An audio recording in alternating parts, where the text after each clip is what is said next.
Привет, друзья! Вы на канале Страна рецептов. Сегодня я хочу показать великолепнейший рецепт картофельных лепешек. Лепешки готовятся очень просто, быстро и всего из двух основных ингредиентов, не считая соли и специй. Для лепешек мне понадобится картофель и мука.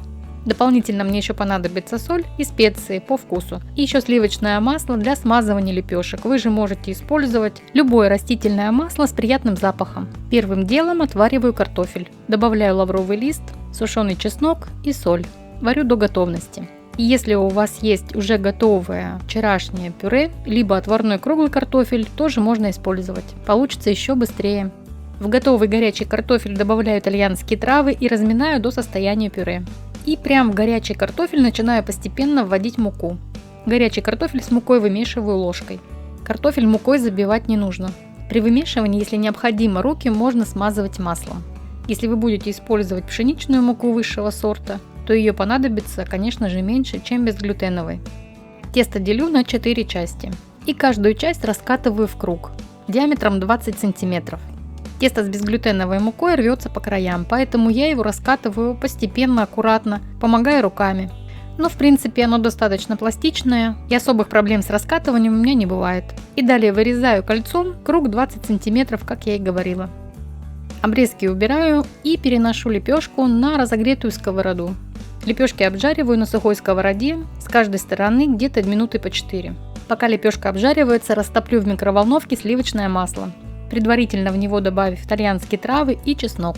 Специи отдают горячему маслу свой аромат, запах и вкус получается великолепный. И давайте вернемся к лепешке. Как раз лепешечку пора переворачивать на другую сторону. И также лепешку обжариваю со второй стороны, где-то минуты 4. Понадобится может больше, либо меньше по времени. Обжариваю я их на среднем огне. Посмотрите, как она вздувается.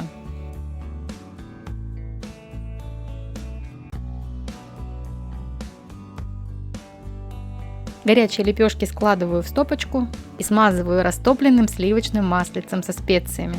Если будете использовать растительное масло, разогревать его не нужно. Также можно добавить специи, и когда будете наносить на горячую лепешку, специи раскроют свой аромат. В итоге у меня получилось 5 лепешек. 5-я получилась из обрезков. Лепешки очень вкусные, в горячем, в теплом виде. Оставшиеся лепешки я убрала в пакете в холодильник. И на следующий день просто разогрела в микроволновке, и они стали такие же вкусные и мягкие. В лепешку можно завернуть листья салата, свежие овощи, любые паштеты. Сюда же идеально подойдет чатни из груш, которые мы недавно готовили с вами. Ссылку оставлю в описании под видео. А также очень вкусно будет с солененькими огурчиками.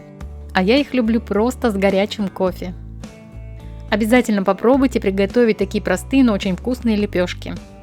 Если вам был полезен рецепт, ставьте лайки, пишите комментарии, подписывайтесь на канал, если еще не подписаны. А я вам желаю приятного аппетита и до новых рецептов, друзья!